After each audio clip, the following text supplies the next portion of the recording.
The millionaire sees bruises on his maid, and when he discovers the truth, he calls the cops immediately. She was shaking, but she kept pouring the tea. In the quiet kitchen of a big, beautiful house, Misty placed a teacup gently on the table. Her hands trembled a little, although no one noticed. The scent of herbs filled the air, minty and familiar, but today, nothing was soothing her nerves. Across the counter, Jason sat reading through the latest papers.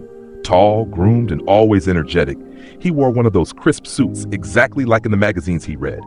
He barely looked up, just a quick glance. "Thank you, Misty," he said, polite but distracted. She nodded with a forced but soft smile. "You're welcome, sir."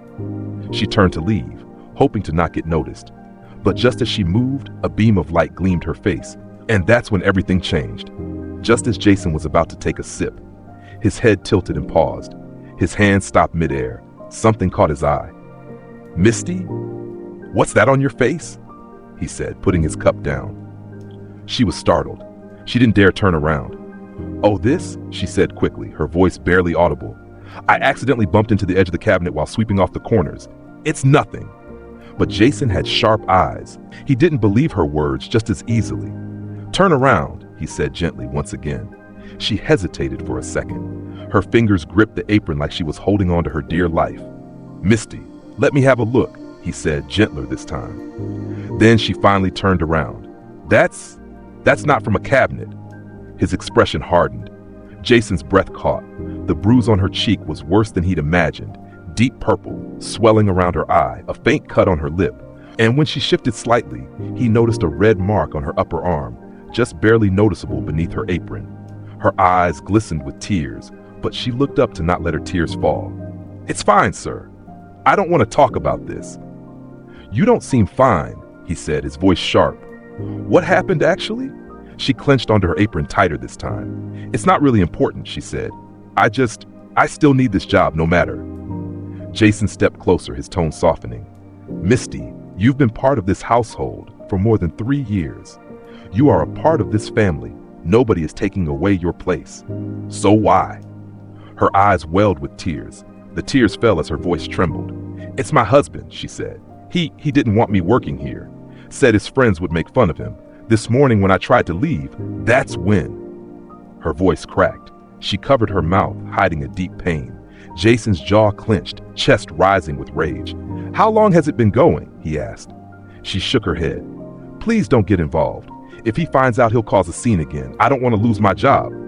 "But you can't let this go on," Jason said, his eyebrows narrowing. "I have to. This is for me and my son," Jason seemed surprised. "You have a son?" She nodded slowly. "He's 4, lives with my mother in another town. I send her half my pay every month to make sure he is okay. He is too young to see all this violence. I have to protect him." Her fingers kept on rubbing against each other, palms all sweaty. "If my husband finds out, he will go after my mother and son." Jason stepped closer, his voice kind. "You've been doing it all for your family and living under fear. What about him? What does he do?" "He barely goes to work. He is an alcoholic." She burst into tears. Misty didn't speak anything the entire morning. She didn't have to. Her silence said it all. Then, bang! A loud knock echoed through the house, making Jason and Misty run for the door. Her eyes darted to the front door, wide with panic. She had assumed this could happen. Jason noticed the way her shoulders stiffened, her breath shortened. "Is that him? Not possible?" he asked himself. She didn't speak. The pounding grew louder. "Open this door or I'm going to break it." An angry voice pierced through the door. Misty backed away, her hands visibly shaking. She traced her wounds. "OMG! He found out where I work. What should I do?" Her voice. She panicked. Jason stepped in front of the counter and placed a steadying hand on her shoulder. "Stay here," he said firmly. "Let me handle it." "Please don't," Misty requested. "Don't enrage him more than he already is. He will take it out on me later." Jason met her gaze, voice calm. "Not this time, trust me." The knocking turned more aggressive. "Misty, I said open this goddamn door." Jason dialed his phone. "Security?" Misty stood there cornered to the wall, helpless. "Hey, you can't get in," a guard shouted. Grunts, a sharp cry, rustling on the pebble floors. Misty whimpered, her hands pressed to her mouth. No, he's got past them." He broke in forcefully. A man barged in, mid-30s, unshaven, bloodshot eyes, his fists clenched. "Misty," he shouted, pointing at her. "I warned you to stay locked in or you know what's going to happen. Do you not understand or are you stupid?" Two guards rushed in behind him, both worn out and blood dripping from their forehead.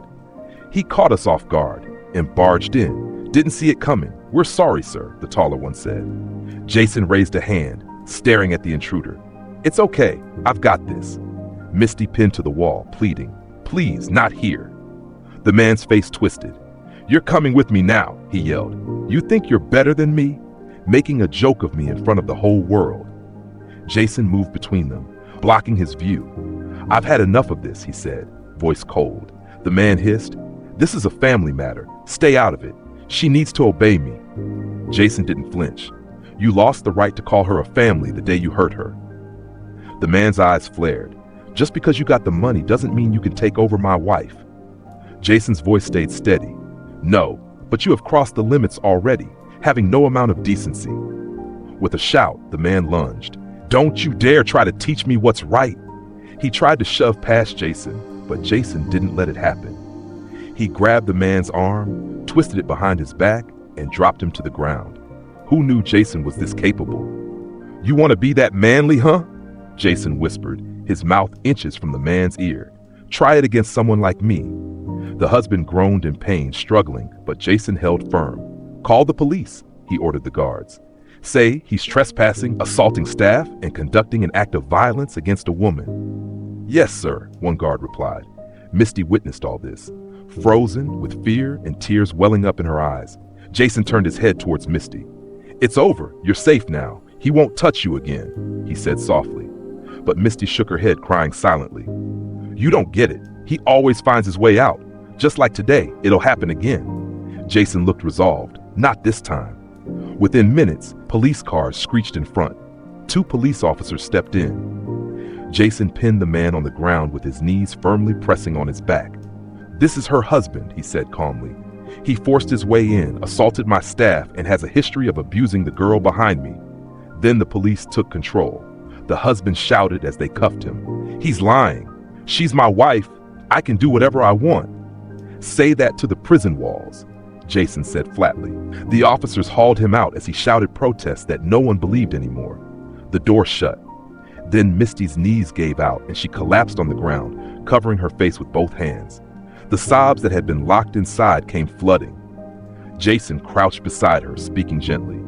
"Misty, you're safe now. He won't come back. I'll make sure he doesn't."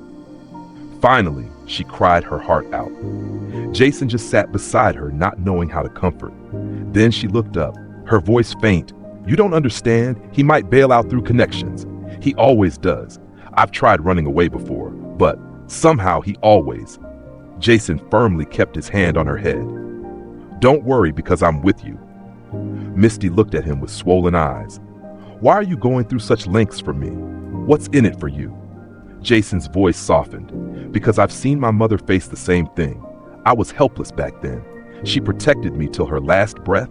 Back then I had no power, but now I have, so let me help you." His eyes welled his tears. "I have a small apartment nearby," he continued quietly.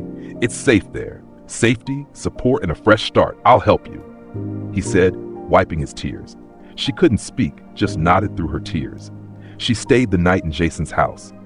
Then, the next morning, Jason helped Misty pack up all the belongings from Misty's home. Everything went in blur. He showed her the place. Jason handed her a plain white envelope. "This is for you," he said. She opened it slowly. Inside was a stack of $100 bills and a note in Jason's careful handwriting. "You don't owe me anything, and my house doors are always open for you. Come by anytime." Misty clutched the envelope to her chest, eyes full of tears. "Thank you," she said it out louder. Jason gave a soft smile. "Take care of your son and yourself." Jason drove past the apartment, feeling relief in his heart. Finally, he paid his mother's deed back to a needy one. If this story touched your heart, don't forget to like, share, and subscribe for more stories that remind us of the kindness still alive in this world. Tell us in the comments, have you ever witnessed an act of kindness that changed everything? And where in the world are you listening from? We love hearing from you. Until next time, stay kind, stay curious, and keep listening.